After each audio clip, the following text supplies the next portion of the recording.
Hari Om children, let us start the session. We chant Om 3 times. Close your eyes, take a deep breath. Om.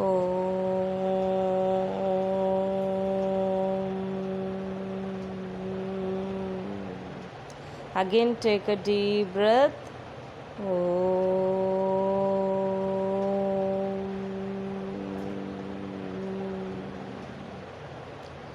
Again, take a deep breath.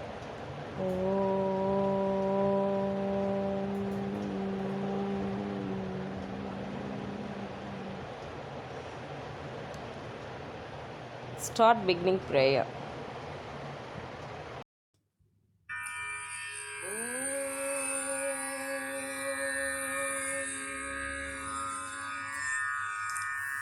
सहनावतु सहनौ भुनक्तु सह वीर्यं करवावहै तेजस्विनावधीतमस्तु मा विद्विषावहै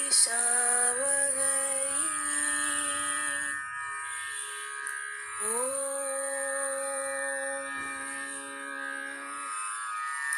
शान्ति शान्ति शान्तिः हरि ओम् श्रीगुरुभ्यो नमः हरि ओम्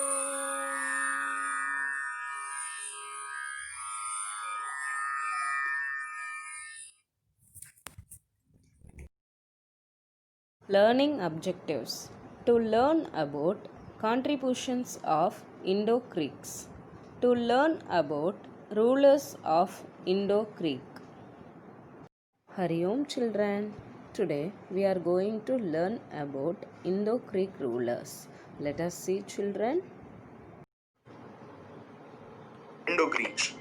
As we know, after the death of Alexander, his governors declared themselves independent and began to rule the lands that were bestowed upon them. Alexander's officer, Seleucus Nicator I, who ruled Bactria, established the Seleucid Empire in the 4th century BCE. Nicator was one of the earliest Greeks who invaded the Mauryan kingdom, ruled by Chandragupta Maurya. In the Seleucid-Mauryan battle, Nicator was defeated and a truce was called. It is said that Chandragupta Maurya married Nicator's daughter, Helena. Megasthenes, Nicator's ambassador and historian, stayed back in the Mauryan court and wrote an account on Mauryan India called Indica. Nicator passed away in 280 BCE, but his empire continued till the 1st century BCE. More on that in a bit.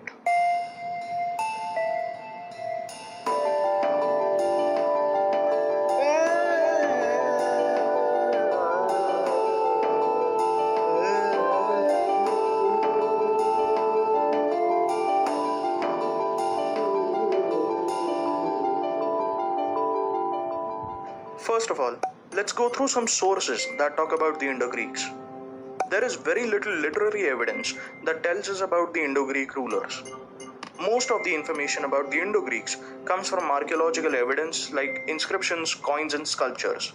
More than 42 Indo-Greek kings are known to us because of their coins. Now, let us begin to understand as to how the Indo-Greek rule began.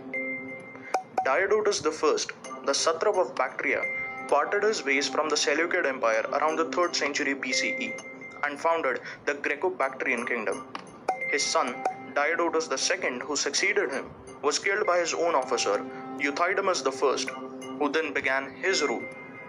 Demetrius I of Bactria was the son of Euthydemus. He began the expansion of his territories and thus invaded the Indian province by crossing the mighty Hindu Kush ranges around the 2nd century BCE. He established his rule in Gandhar and therefore is considered to be the founder of the Indo-Greek rule. The Indo-Greek rulers. Pantaleon and Agathocles issued bilingual and biscriptural coins with Indian motifs like Balaram, Krishna, which indicated the adaptation or at least promotion of the Vrushni ideology and a message to the society that the foreigners are more receptive to Indian culture and tradition.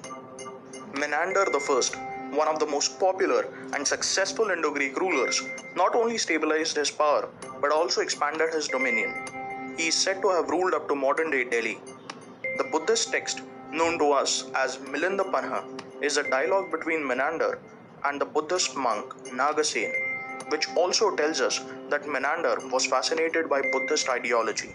Antiochus' ambassador, Heliodorus, erected the Garuda pillar at Vidisha under the court of the Shunga king, Bhagabhadra. This suggests that there must be a strong wave of the Vaishnavite movement. The Indo-Greeks fell somewhere around the 1st century CE.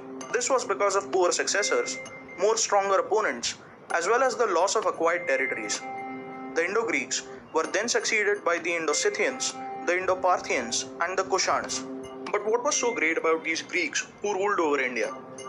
Well, the Greeks who ruled over the Indian region issued coins for the Indian people, using Indian scripts, languages, and motifs. Their assimilation in the Indian society was quite peaceful.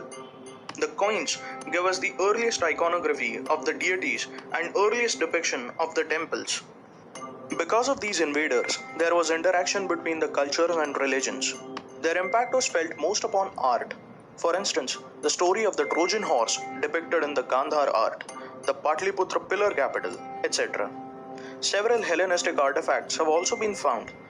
Their coinage influenced the coinage of the Janapads, the Indo-Scythians, and the Indo-Parthians. So this was about the infamous rule of the Indo-Greeks. Hope you liked this episode.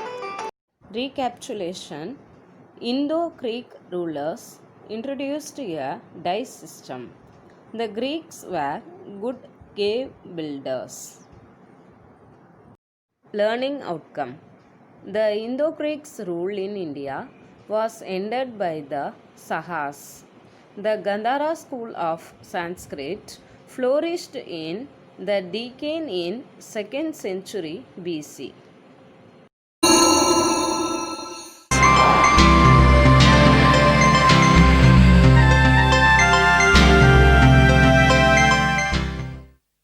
Sit down on the ground comfortably.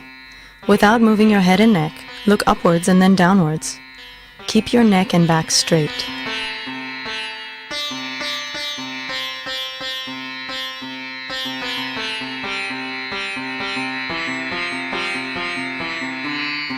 Now look at the sides alternating with the left and right. Do not move your neck while looking sideways.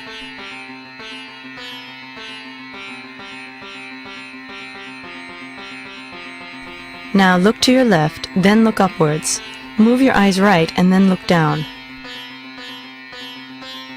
Look upwards, to your right, and then down.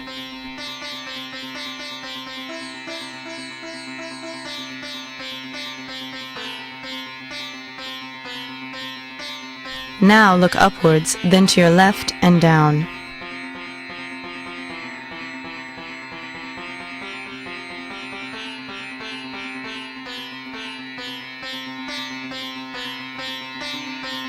Now alternatively, look to your left once after looking upwards, before looking down, and then look to your right the next time after looking up.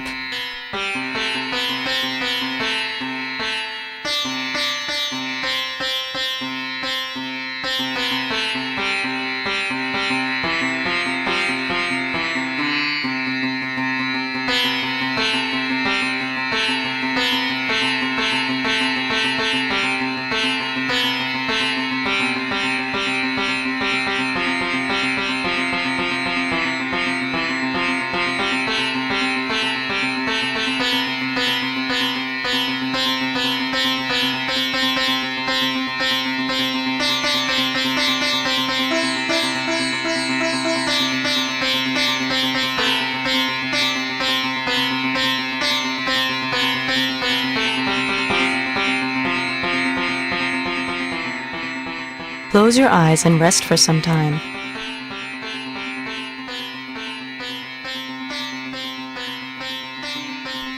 Sit comfortably and bring your hands straight forward at shoulder height and raise your thumbs. Look at your thumbs. Slowly spread apart your hands. Look at your left and right thumbs alternatively while spreading your hands apart.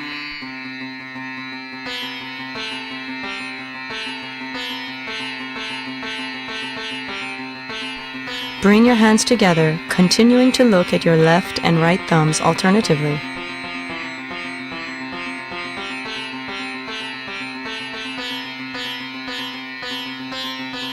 Close your eyes and rest for some time.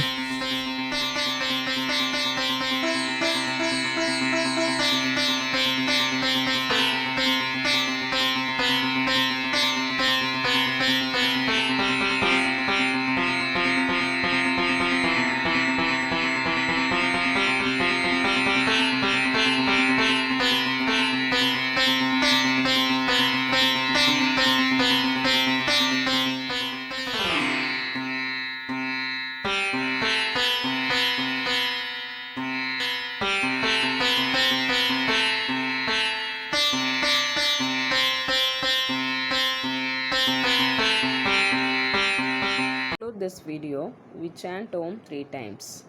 Close your eyes, chant Om 3 times.